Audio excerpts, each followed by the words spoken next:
Happy holiday in advance. Good morning and welcome to TMI Socials. I am Nuoluwapo Stevens, or better still call me a social media butterfly. Now, do you know that social media has been categorized as another terrorist organization in Nigeria? Well, this is according to the Sultan of Sokoto, Muhammadu Abubakar, has described social media as a terrorist organization. Now, the Sultan spoke at the 7th Executive Committee meeting of the Northern Traditional Rulers Council in Maiduguri, the Borno State capital. The religious leader said Nigerians must not allow misinformation and fabricated stories on social media to worsen the country's fragile security situation. Let's take a listen.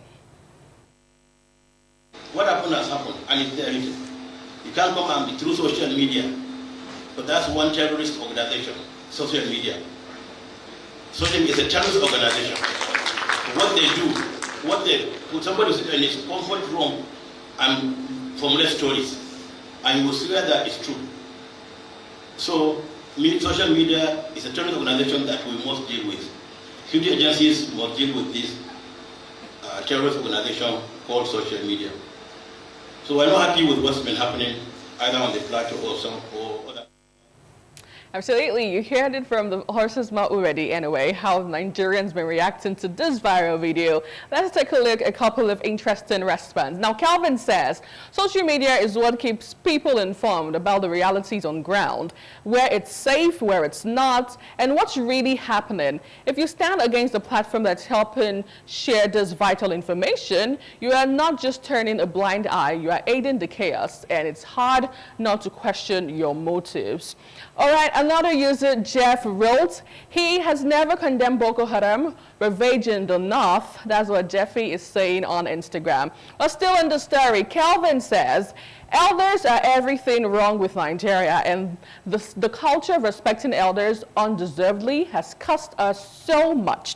Finally, on the story, Priscilla says, everything in life has bad and good sides. Yes, social media needs regulation, so does the economy. Now, away from Nigeria, let's move over to Ghana, where there was a viral video of the mayor of Kumasi, Richard Ofori, has warned herders in the Ghanaian city to remove stray cattle from commercial areas or risk losing them permanently.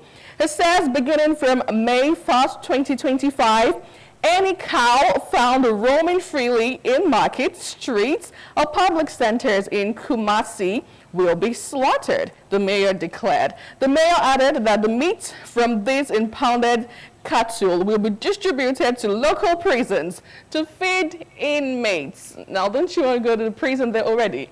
Anyway, let's listen to him verbatim. If you're a cattle owner and you have cattle and your cattle stray and they are coming into the domain of KMA, be rest assured that from the 1st of May, those cattle will be killed and be given to the Kumasi Central Prison for feeding. Especially the areas from the airport leading up to Mensia. I cannot sit here and let visitors get to this beautiful airport. And when they're driving to Mensia, all that they encounter is feces from cattle. This is honor. Apparently, what's happening in Nigeria also happens in Ghana as well, our Ghanaian brothers. Moving over to reactions. As what Nigerian says concerning this one, this user wrote, we shouldn't act like it hasn't happened here in Nigeria before. But what came after was devastating. Nigeria is too diverse, way more than Ghana, and it will bring too much chaos in Nigeria. If we see the truth, make we talk. Another user wrote online, this one says, men, the real giants of Africans who values lives and the peace of the citizens. Moving over to other reaction, this one says, Nigerians are not ready yet. Until we are ready, open grazing won't happen again. Now, finally, on this bit, this user wrote, how many governors, never mind local government chairmen, can come out and say something like this in Nigeria? Well, Taiwo wrote, this is big 2025, not 1889. Headers should understand that this is not acceptable. Well, away from that to the story of the moment.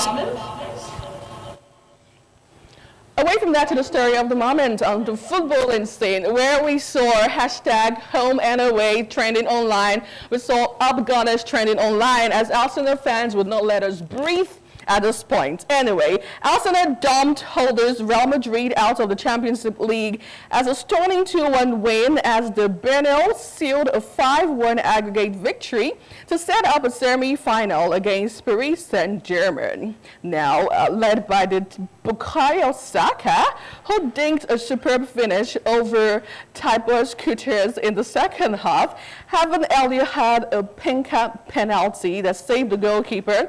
Arsenal quashed all the talk of a Real Madrid comeback following the 3-goal first leg win. Let's have a feel of how it was like yesterday and then move over to what Bukayo Saka had to say after the match. Take a look.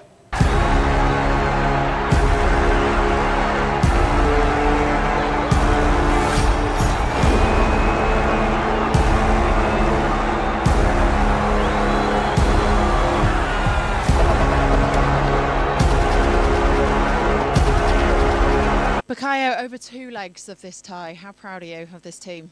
I'm very, very proud of this team. We've showed that we can play in Europe and beat one of the best teams in the world, home and away. So, yeah, tonight was a big statement, and I'm so happy for everyone. Look, you got your goal at the end, the penalty at the beginning. Can we touch on that a little bit? Yeah, we can. It can happen. You know, I tried something, it didn't work, but I was confident that I was going to score tonight, and I kept my head, and I managed to do it in the second half.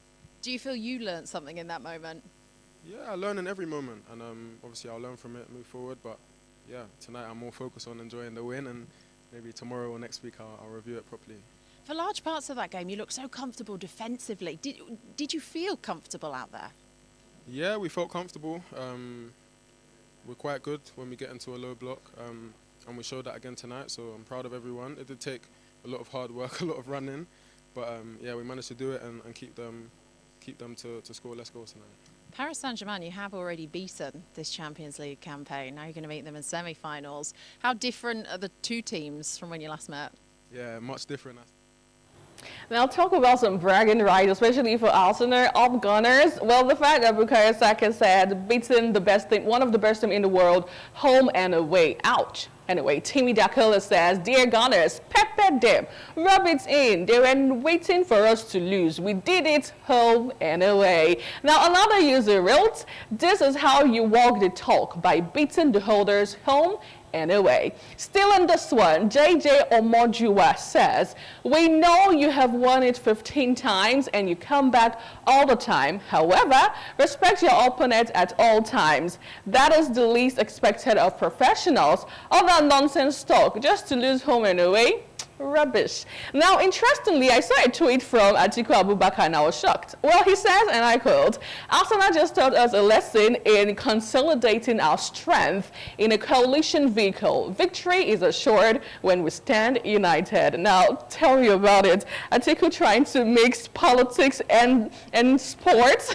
Anyway, away from that, back here in Nigeria still, there was a viral video of a prominent Anambra billionaire and oil magnate, Prince Ofori Agyemang, has thrown his weight behind the re-election bid of Governor Chukwuma Soludo, describing the governor as a divinely anointed to lead and rebuild the state. Well, in a video that has now gone viral, talks actually did wag as Governor Charles Soludo bows to great billionaire businessman Ofori Agyemang. Take a look.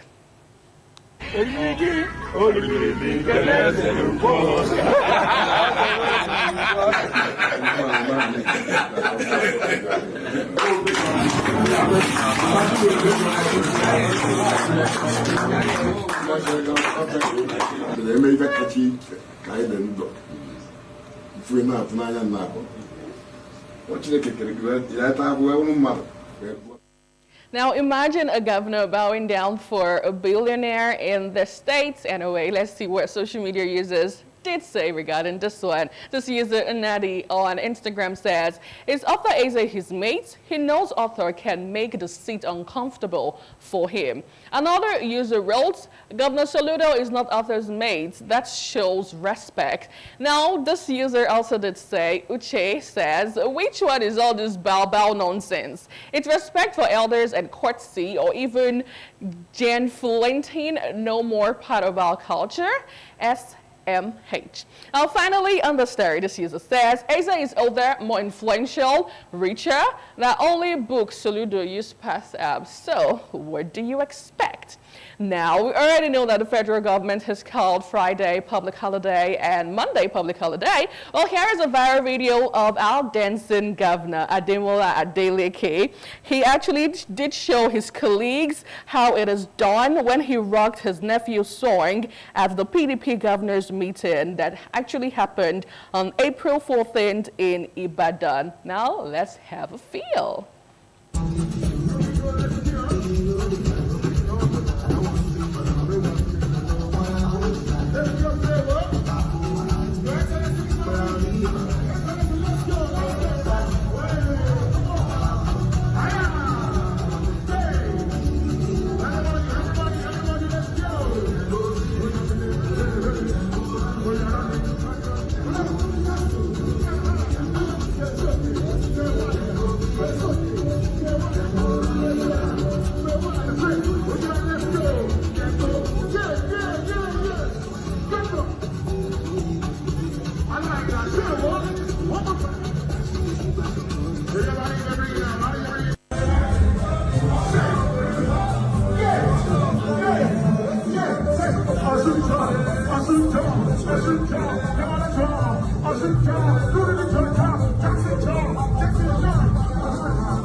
I don't think I could even throw those moves, but anytime I see him online, he always cracks me up. If happiness was really a person, let's have 2 tweets and wrap things up this morning. Until my socials, this user says, who says one cannot be a governor and be bubbly, right? Tell me about it. Another user wrote, everyone deserves a supportive uncle like Governor Ademola Adeleke. Now this one also says, that is the antidote for long living. Happy man always making me smile. Dancing is a good exercise for longevity. Well, that's how I get to usher you today into the weekend. It's going to be a long one, so you might want to need all of those dance moves to stay up to date and just be happy as you celebrate Easter. Thank you so much for joining me. Always a great time right here. Until my socials. And from all of us on This Morning on ITV, from Lagos, Benin, and Abuja, have yourself a fantastic day ahead. Happy Easter.